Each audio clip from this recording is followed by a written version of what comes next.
É um privilégio, Senhor, estar na tua casa essa noite, reunidos como culto, como corpo de Cristo, para bendizer e louvar o teu nome através de canções.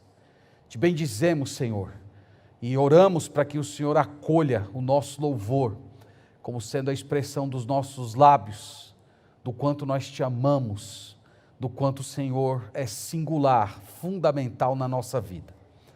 Agora, Senhor, que vamos nos calar, nós pedimos que o Senhor poderosamente fale ao nosso coração através da tua palavra, que o Senhor nos conduza à verdade bíblica, nos ensinando aquilo que devemos ser e o tipo de caráter que precisamos nos despir. Fica conosco, no nome do Senhor Jesus. Amém. Eu intitulei a nossa meditação hoje à noite assim: Nosso inimigo, seus desígnios e nossas armas.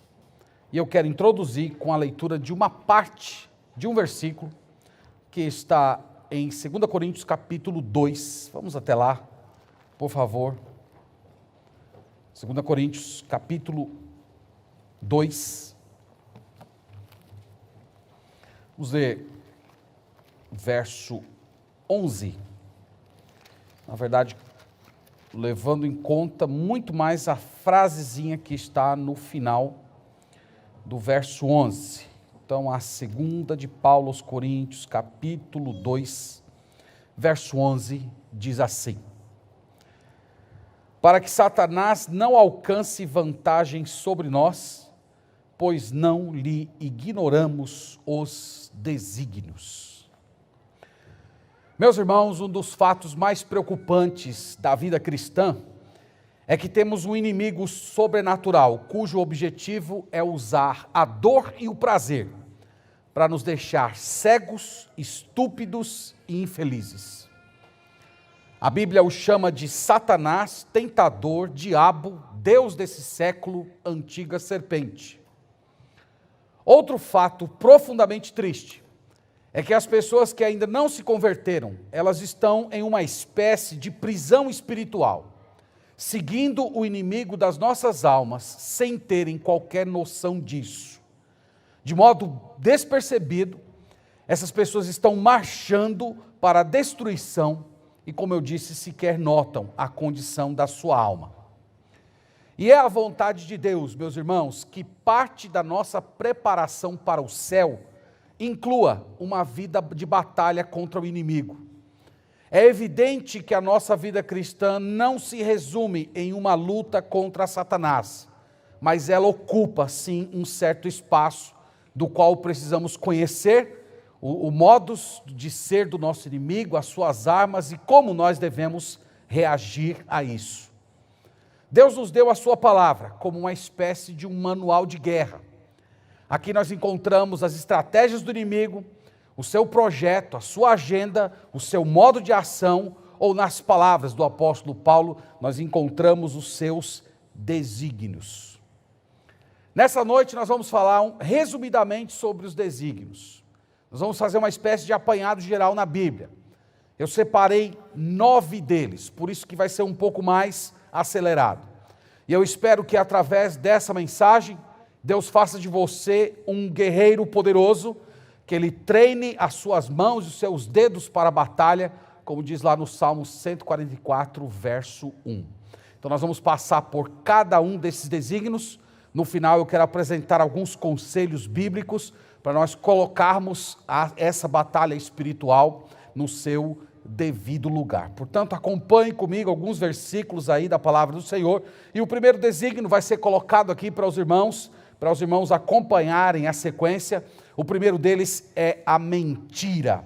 Vamos abrir em João capítulo 8, versículo 44, e nessa passagem vamos ver o expediente da mentira como sendo uma atividade do inimigo das nossas almas.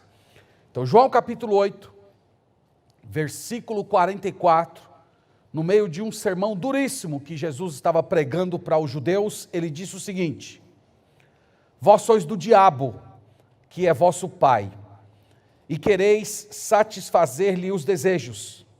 Ele foi homicida desde o princípio e jamais se firmou na verdade, porque nele não há verdade. Quando ele profere mentira, fala do que lhe é próprio, porque é mentiroso e pai da mentira.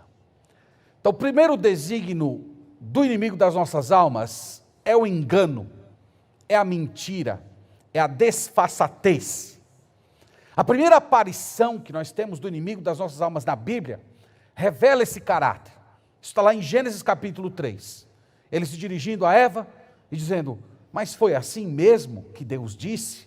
E foi aprofundando aquele diálogo até o ponto de chegar a uma negativa direta da palavra de Deus. É certo que não morrereis, porque Deus sabe que no dia em que vocês comerem desse fruto, vocês serão que nem Ele, conhecedores do bem e do mal. Vocês serão iguais a Deus.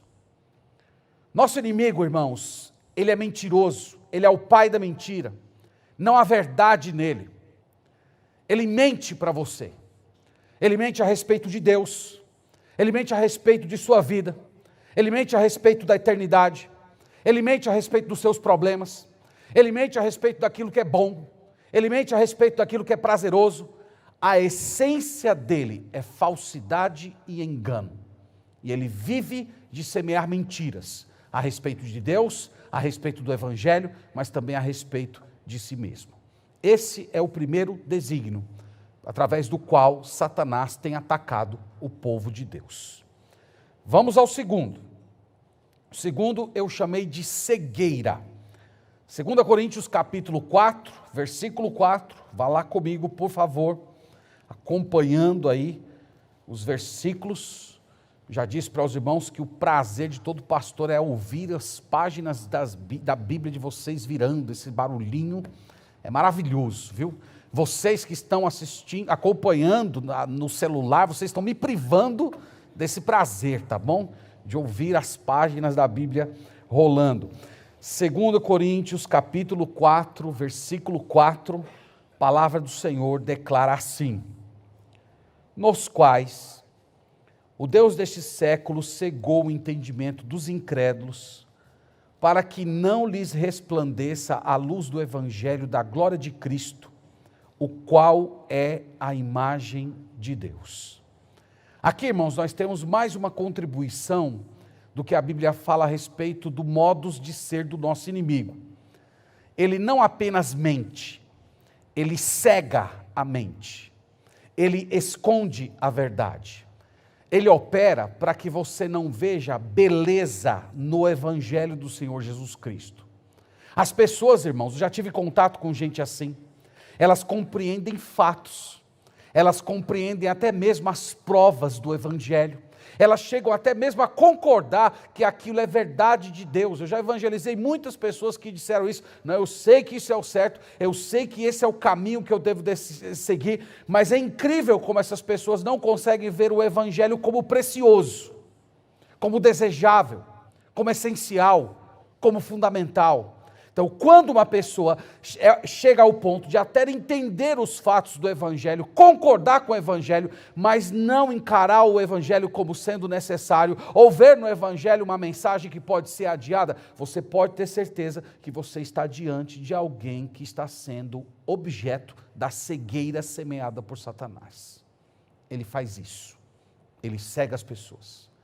Ele opera para que as pessoas não vejam o Evangelho de Jesus Cristo como sendo precioso. Esse é o seu segundo desígnio. O terceiro, eu chamei de dissimulação. Ainda em 2 Coríntios, agora no capítulo 11. Vá comigo até lá, por favor. 2 Coríntios 11, versículo 13, até o versículo 15.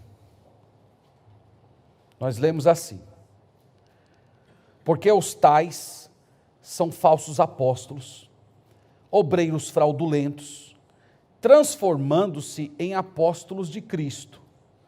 E não é de admirar, porque o próprio Satanás se transforma em anjo de luz. Não é muito, pois, que os seus próprios ministros se transformem em ministros de justiça, e o fim deles será conforme as suas obras? Paulo está denunciando aqui algumas pessoas que na época do Novo Testamento, elas estavam se passando por apóstolos sem o serem de fato. E Paulo compara o ministério desses falsos apóstolos ao ministério de Satanás. Satanás se disfarça de anjo de luz. Isto é, Satanás se passa como verdadeiro. Satanás se passa como sendo enviado de Deus. Satanás se apresenta como aquele que quer fazer o bem para você.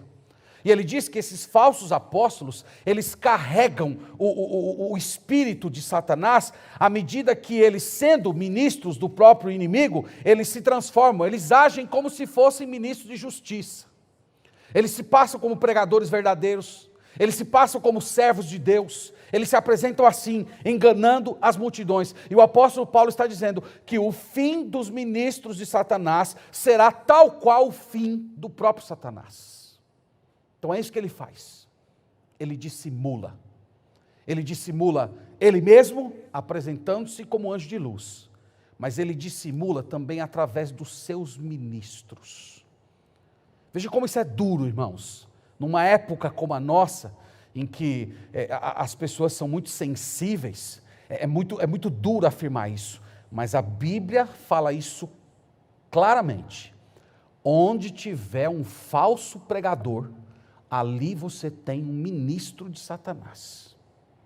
É isso que a Bíblia diz. Nós às vezes não gostamos de afirmar essas coisas tão duras, mas a Bíblia leva muito a sério a questão da verdade do Evangelho. Qualquer pessoa que muda o Evangelho, qualquer pessoa que transforma a mensagem, qualquer pessoa que ignora a verdade das Escrituras, essa pessoa não é ministro de Deus, não é ministro do Evangelho, é ministro de Satanás. Não está trabalhando pela igreja de Cristo, está trabalhando pelo avanço do domínio do inimigo das nossas almas. E é por isso, irmãos, que a igreja precisa de discernimento. Esses falsos apóstolos, eles se infiltram nas igrejas e eles pregam aquilo que Paulo chama lá em 1 Timóteo, capítulo 4, verso 1, de doutrina de demônios. O Senhor Jesus comparou esses homens a lobos vestidos em pele de cordeiro.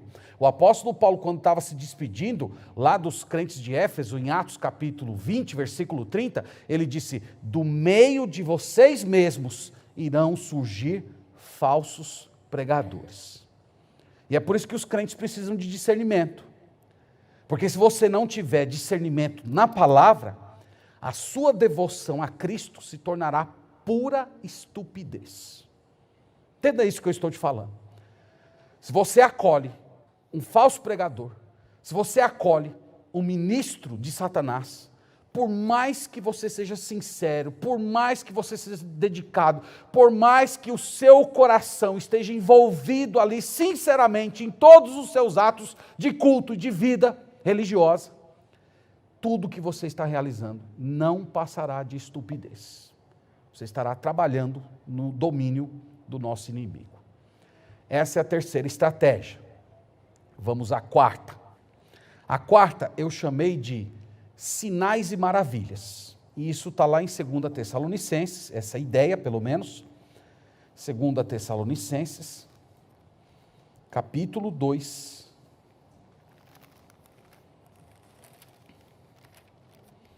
Segunda Tessalonicenses, capítulo 2, versículo 9.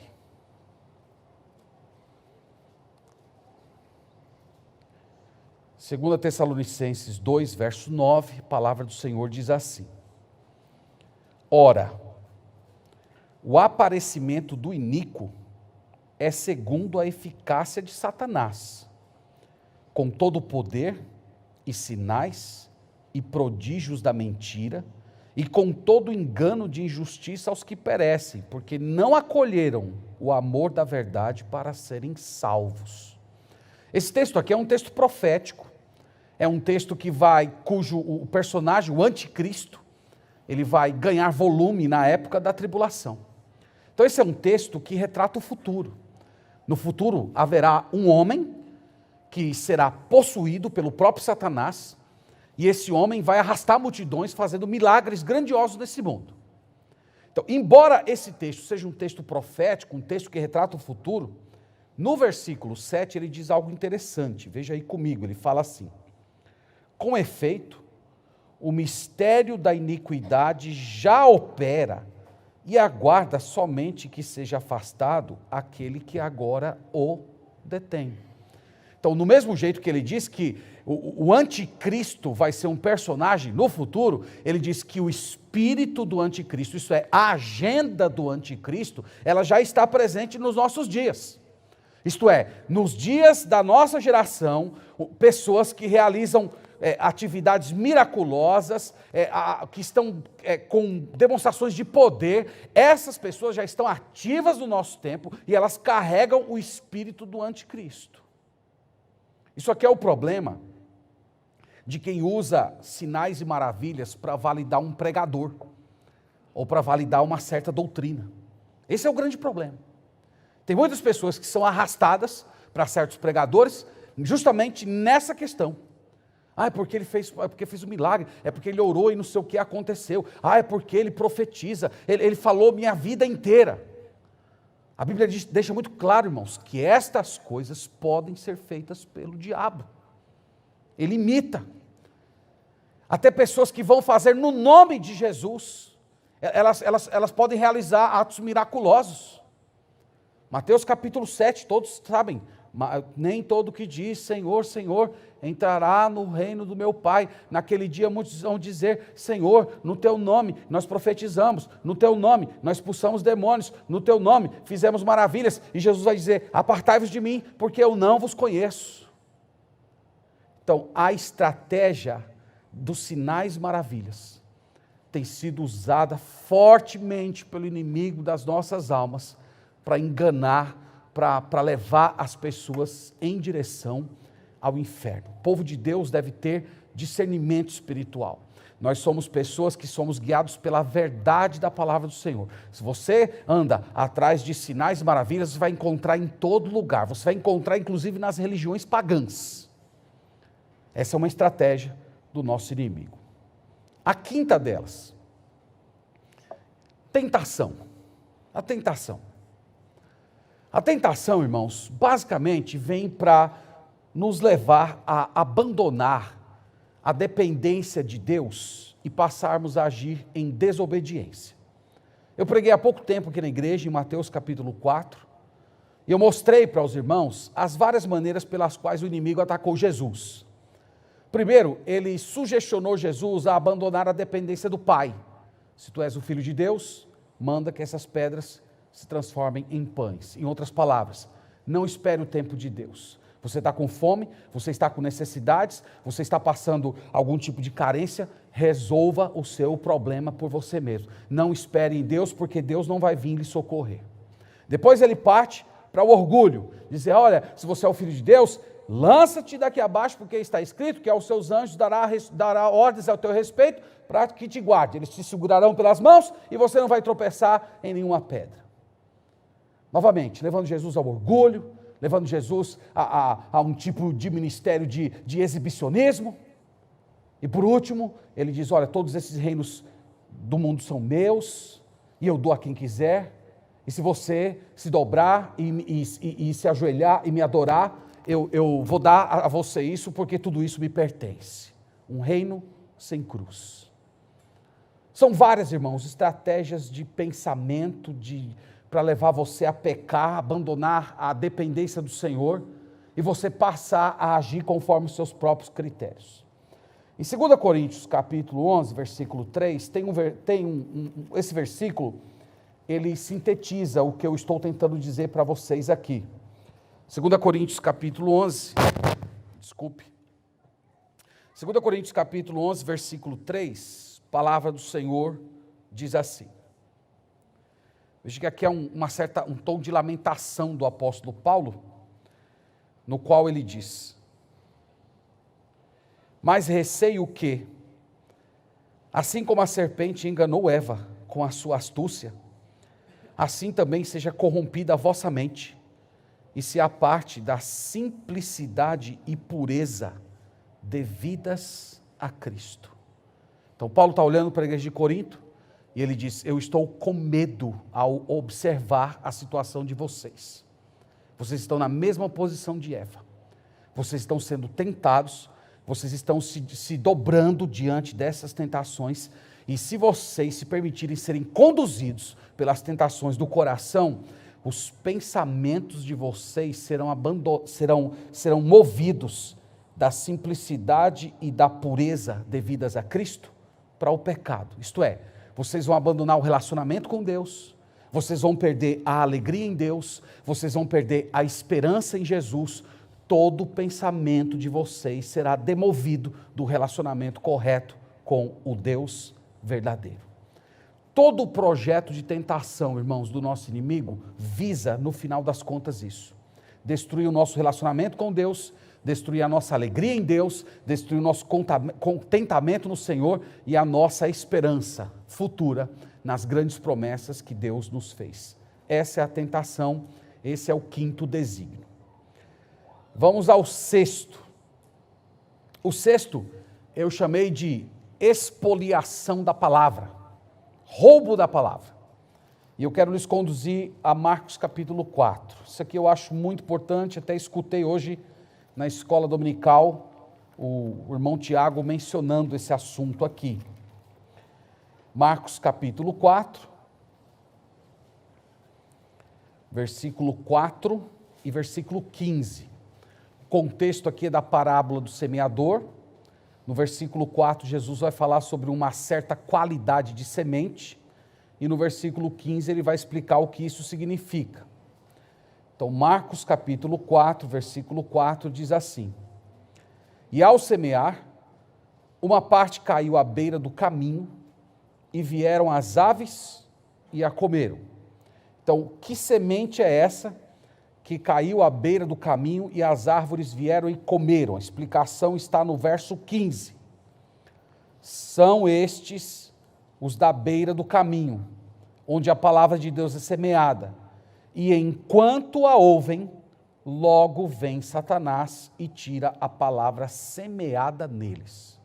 Não sei se vocês percebem, mas o que ele está falando aqui é algo imediato. É algo que acontece no momento que você está escutando. Não é algo que vai acontecer depois do culto. Não é algo que vai acontecer quando você chegar em casa e você começar a se distrair com as suas atividades semanais. Não, ele está falando de um trabalho, de um operar que acontece enquanto o culto ao Senhor está se desenrolando. Enquanto as orações estão acontecendo, enquanto os louvores estão sendo entoados, enquanto a palavra está sendo lida e explicada, ele vai trabalhando no seu coração, com distrações, com descrença, com desinteresse, colocando impeditivos em você. E sabe por que ele faz isso? Porque ele odeia a fé que a palavra produz. Vocês sabem lá, Romanos 10:17, que diz que a fé vem pelo ouvir a palavra de Deus. E ele não quer que você tenha fé, ele não quer que a sua fé se desenvolva, ele não quer que você busque a Deus, ele não quer que você se aproxime, tenha comunhão frutífera com o Senhor. E por isso, na hora do culto, ele rouba você completamente. Ele sufoca a sua fé. Ele faz isso com você para você não crescer no conhecimento de Deus. Irmãos, eu acho que esse versículo ele explica a maioria dos problemas espirituais e da falta de crescimento que ocorre na vida de muitos crentes. Há muitas pessoas que por anos estão escutando a palavra de Deus, que por anos estão ouvindo uma pregação fiel da palavra de Deus, e essas pessoas permanecem na mesma, quando não decrescendo. Qual é a explicação? Elas estão sendo roubadas, elas estão sendo espoliadas semana após semana. A palavra de Deus não é semeada, a palavra de Deus não frutifica no coração. E isso é um trabalho, volto a dizer, que ocorre na hora do culto. Então, enquanto nós estamos aqui na presença do Senhor, forças espirituais malignas estão trabalhando para roubar a verdade de Deus do seu coração. Essa é a sexta estratégia. A sétima, eu chamei de assassinato. Apocalipse capítulo 2, versículo 10, vamos até lá, e vamos ver como a perseguição e o assassinato também têm sido utilizados pelo nosso inimigo como uma estratégia de destruir a devoção ao Senhor Jesus Cristo. Apocalipse 2, versículo 10, uma carta que Jesus mandou para a igreja de Esmirna. E nós lemos o seguinte no verso 10. Não temas as coisas que tens de sofrer, eis que o diabo está para lançar em prisão alguns dentre vós, para ser dispostos à prova, e tereis tribulação de 10 dias. Ser fiel até a morte, e dar-te-ei coroa da vida. Aqui a estratégia do inimigo é perseguição, é morte. Pegar pessoas da igreja de Deus, jogar essas pessoas na prisão, assassinar essas pessoas. Nosso inimigo, irmãos, tem sede de sangue. Há muitos de nossos irmãos que estão morrendo por causa do nome de Jesus hoje. Só no século XX, as estatísticas dizem que mais de 70 milhões de pessoas foram mortas só porque professavam o nome de Jesus como Senhor, Salvador e Rei. Morreu mais crentes no século XX do que em todas as épocas da história, em todos os tempos de perseguição do Império Romano e em todas as grandes épocas durante a Idade Média. Nunca morreu tanta gente como morreu nos últimos 100 anos. E se o nosso inimigo não estivesse na coleira de Deus, podem ter certeza, ele já teria trucidado o povo de Deus desse mundo. Ele é como um leão que ruge, é como um leão que está ali, apetitoso por sua presa. Se não fosse a graça de Deus, os freios que o Senhor tem colocado nesse ente, o povo de Deus já estaria destruído de uma vez por todas. Essa é a 7ª. Vamos à 8ª. A 8ª eu chamei de oposição ao evangelismo, às missões e à edificação. 1 Tessalonicenses capítulo 2, verso 17, vamos até lá, por favor. 1 Tessalonicenses capítulo 2, versículo 17, versículo 18. Nós lemos o seguinte: ora, nós, irmãos, orfanados por breve tempo de vossa presença, não porém do coração, com tanto mais empenho diligenciamos com grande desejo e ver-vos pessoalmente. Por isso, quisermos ir até vós, pelo menos eu, Paulo, não somente uma, mas 2. Contudo, Satanás nos barrou o caminho. Então Paulo está lamentando o fato de que ele desejou de todo o coração visitar essa igreja. Nós passamos meses estudando essa carta, falamos que era uma igreja de recém-convertidos. Paulo teve que sair às pressas, entregou a liderança da igreja para pessoas recém-convertidas. E o apóstolo Paulo, nutrindo o desejo de voltar, de ministrar aqueles irmãos, de ter mais comunhão com eles, ele diz: Satanás me impediu. Satanás não deixou, Satanás colocou obstáculos para que eu não chegasse até vocês com palavras de ensino, de evangelização, de crescimento espiritual. Irmãos, Satanás odeia o evangelismo, Satanás odeia o discipulado, Satanás odeia o trabalho missionário. Ele lança todo tipo de obstáculo para que esses processos de crescimento da alma, da expansão do reino de Jesus, não aconteçam. Ele faz isso em pessoas, ele faz isso em igrejas, ele faz isso através de instituições, ele faz isso através de governos, ele faz tudo que puder para que as pessoas se mantenham na ignorância e para que a luz do evangelho de Cristo não brilhe nesse mundo. É assim que ele faz. 9º lugar, a estratégia da acusação. Agora eu quero lhes conduzir a Apocalipse capítulo 12. Vamos lá, por favor. Apocalipse capítulo 12.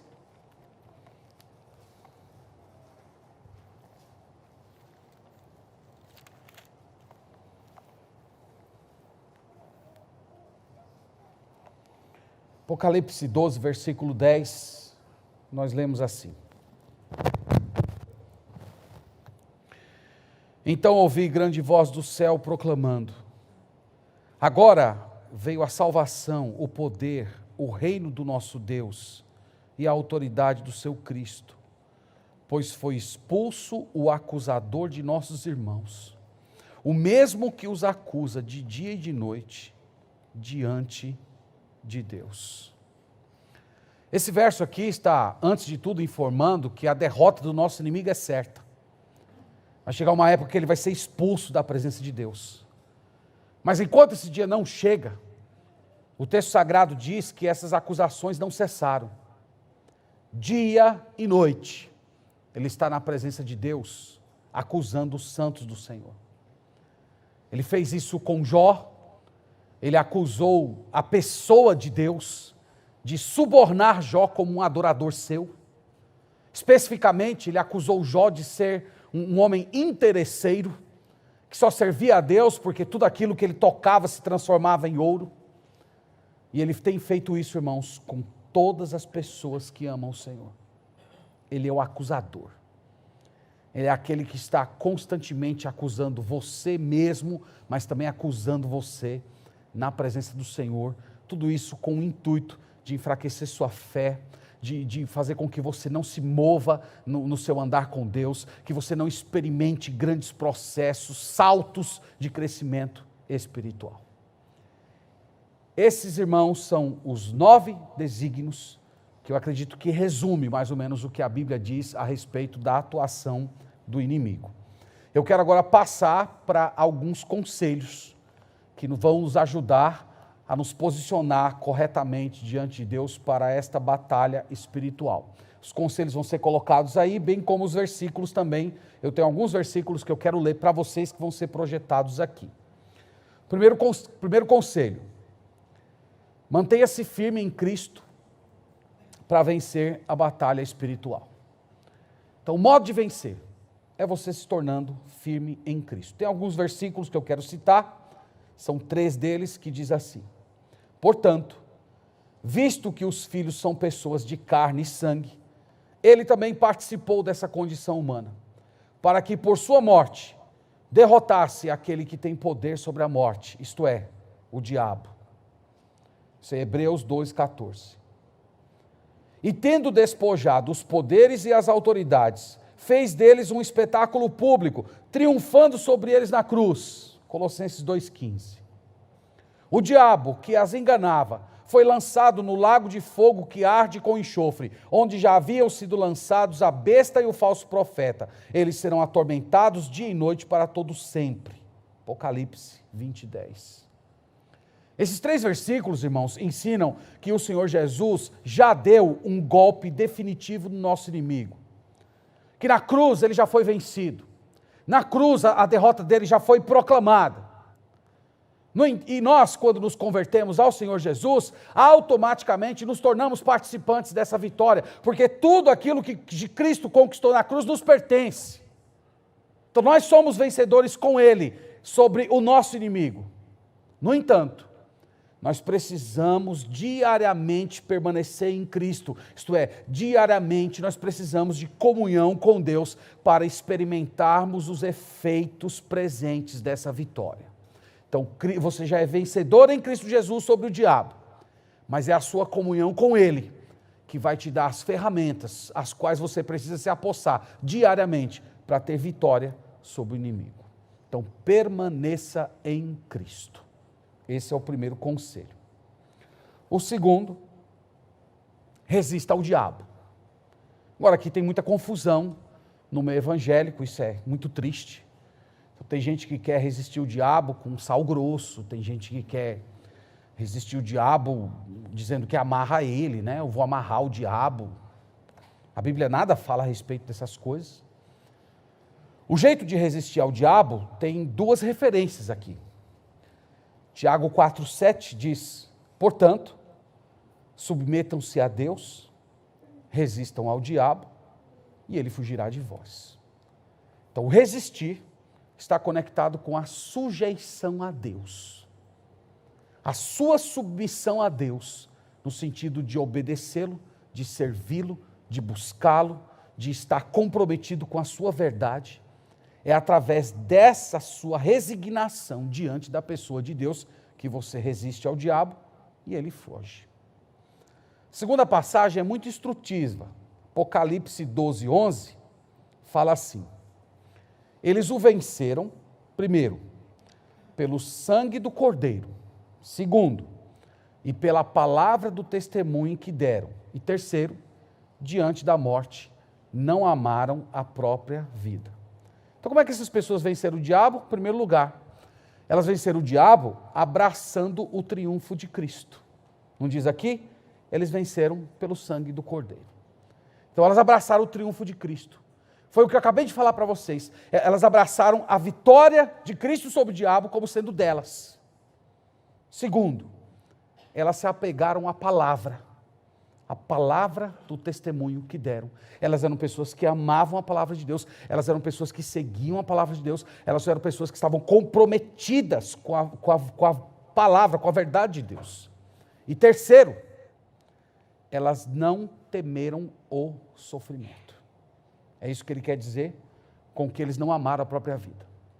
Eles não temeram perder os seus bens, eles não temeram ter a sua reputação jogada no lixo.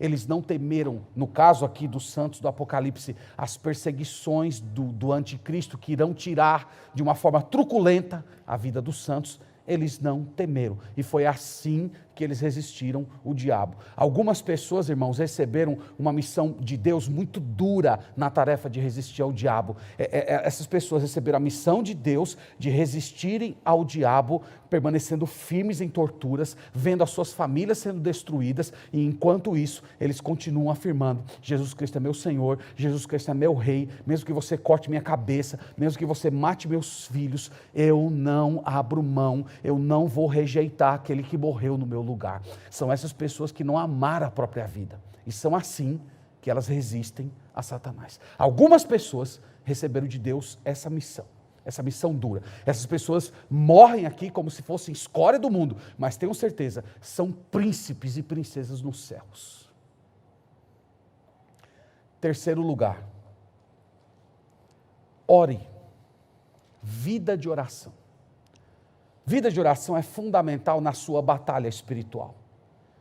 Tenho aqui 3 referências. Primeiro, vistam toda a armadura de Deus para poderem ficar firmes contra as ciladas do diabo.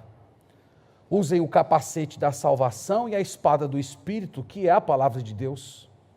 Orem no Espírito em todas as ocasiões, com toda a oração e súplica.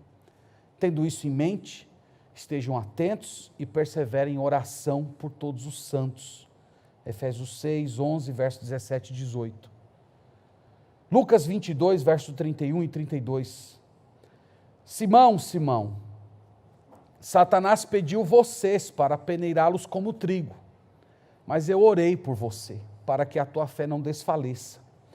E quando se converter, fortaleça os seus irmãos.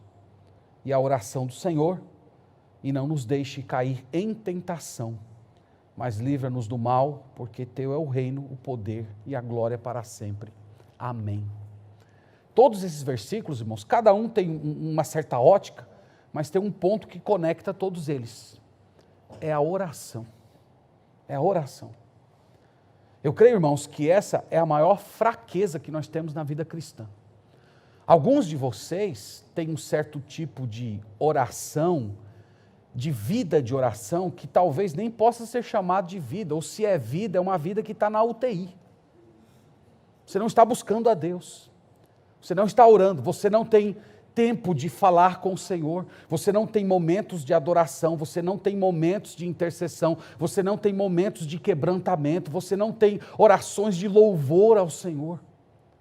Se sua vida de oração é fraca, você é presa fácil diante do nosso inimigo. É através da oração, irmãos, que nós vestimos a armadura de Deus. E vocês sabem que a armadura de Deus é o próprio Cristo. Nós nos revestimos de Cristo quando oramos. Então você precisa orar mais, você precisa se consagrar mais ao Senhor, orar menos, se desligar mais desse mundo, se conectar mais a Deus. Eu estou feliz de ver que os cultos de oração da nossa igreja estão aos pouquinhos frutificando. Ainda é aquela plantinha nova que parece que está brotando, que ali a gente está cuidando, com medo dela enfraquecer, mas eu estou feliz com o que eu estou começando a ver. Mas muitos de vocês deveriam estar aqui, Muitos de vocês deveriam estar participando dos momentos de intercessão. Muitos de vocês deveriam estar unidos como igreja para orar ao Senhor pela plenitude do Espírito Santo. Tanto, irmãos, pelo nosso anseio por Deus, mas também pelas artimanhas do nosso inimigo. Em quarto lugar, e eu considero isso aqui muito importante, queria desenvolver um pouco mais, cuide de sua mente. Satanás, irmãos, ele ataca de uma forma particular a mente dos crentes. 2 Coríntios 10, verso 3, diz assim: pois, embora vivamos como homens, não lutamos segundo os padrões humanos. As armas com as quais lutamos não são humanas, pelo contrário, são poderosas em Deus para destruir fortalezas. Destruímos argumentos e toda pretensão que se levanta contra o conhecimento de Deus e levamos cativo todo pensamento para torná-lo obediente a Cristo. Paulo está falando aqui de uma batalha. Onde é que essa batalha acontece? Ele diz, na sua mente, nos seus pensamentos. Especificamente, ele está falando, é uma batalha que acontece com argumentos. Há certos argumentos, irmãos, que eles vão sendo construídos na nossa mente, segundo Paulo aqui, eles se tornam fortalezas. Eles são como muros altos e reforçados que impedem a entrada da verdade de Deus. Ele diz, nós estamos nessa condição. E vocês lembram que a essência do pecado tem justamente a ver com isso. A essência do pecado é não acreditar em Deus. É não acolher a verdade de Deus. E quando você não recebe a verdade de Deus, sem perceber, você está se aliando a Satanás. Então eu queria dizer para os irmãos que esse é o trabalho do nosso inimigo. Ele trabalha nos seus pensamentos, para fazer a mentira se passar por verdade, para fazer a desobediência se passar por obediência, para fazer com que a possibilidade de você perder algum prazer que você julga muito importante e imediato seja alguma coisa completamente indesejável, para que dizer não seja uma coisa tão dolorida para você que você não esteja disposto a fazê-lo. E esses pensamentos, eles vão se tornando como muralhas dentro do seu coração. Irmãos, Deus nos deu um termômetro muito poderoso para mostrar os pensamentos errados dentro da gente. Essas muralhas que muitas vezes resistem à verdade de Deus. Sabe que termômetro é esse? São as emoções. As emoções normalmente são os sinais da muralha. As suas mudanças de humor, os seus humores, eles não surgem do nada. Quando você está extremamente com raiva, desencorajado, deprimido, ansioso, com autocomiseração, pena de si mesmo, com medo, irritado, lascivo, é muito provável que você esteja acreditando em algo errado. É muito provável que esse sentimento seu espelhe alguma muralha que foi colocado dentro do seu coração, que impede que certos pensamentos seus sejam levados cativos ao Senhor Jesus Cristo. E eu quero dizer, irmãos, que essa é uma estratégia poderosa do nosso inimigo. Capturar a nossa mente. Fazer com que nós abriguemos pensamentos errados, que nós permitamos que esses pensamentos se avolumem, se transformem em muralhas, e eles impedem, eles fecham a porta do nosso coração, para que a verdade de Deus não chegue até nós. Ele fez isso com Eva, ele começou trabalhando na mente dela, mudando a forma dela pensar, e esses pensamentos errados produzem sentimentos errados, e as decisões erradas são o próximo passo. Paulo diz aqui que o nosso desafio é qual? Conduzir todos os nossos pensamentos cativos a Cristo Jesus. O que significa isso? Todos os seus pensamentos precisam ser submissos à verdade da palavra de Deus. Os seus pensamentos, eles precisam ser lapidados pela palavra, eles precisam ser confrontados pela palavra. É o único jeito de derrubar muralhas. É o único jeito de você não deixar o inimigo tomar sua mente. É confrontar os seus pensamentos com a verdade de Deus. E tão logo você perceber que você está pensando algo errado, você se arrepender, você pedir perdão a Deus e você repreender a si mesmo. Esse é o caminho. Esse é o caminho para a sua mente não ser capturada. Irmãos, são esses os desígnios do nosso inimigo. O desejo do meu coração é que cada um de vocês esteja consciente deles. Como eu disse, irmãos, a nossa vida cristã, ela não gira em torno do inimigo das nossas almas. Nossa vida cristã, ela é construída em torno da nossa comunhão com Deus, do nosso relacionamento com Cristo, da nossa alegria com o Senhor. Nós não queremos nos tornar especialistas em Satanás e ficar procurando cada atividade de Satanás e vendo Satanás em cada detalhe da vida. Nós não fomos chamados para viver assim. Nós somos chamados para viver um relacionamento alegre, satisfatório, feliz, vibrante com o nosso Senhor Jesus Cristo. Porém, nós não podemos negar que existe um inimigo e que ele tem seus desígnios. Então espero que você essa noite se aproprie de Cristo, se aproprie da verdade da palavra de Deus e nutra uma vida de oração e vigilância para ser vencedor nessa batalha, especialmente nas batalhas que ocorrem dentro da sua mente. Que Deus nos abençoe e que Ele nos faça pessoas vitoriosas em Cristo Jesus.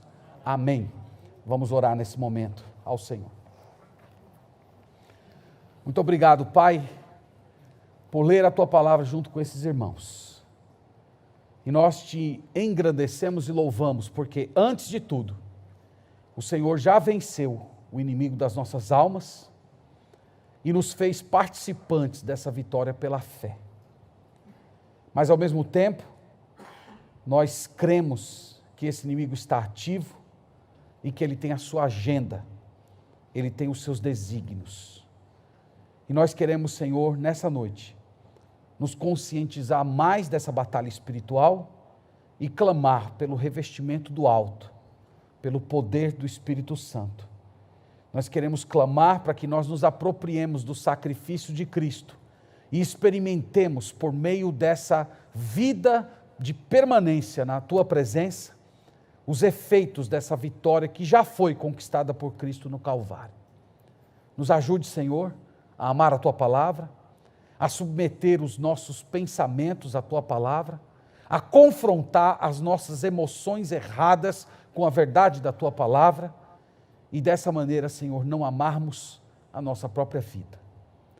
Nós pedimos isso no nome do Senhor Jesus Cristo. Amém.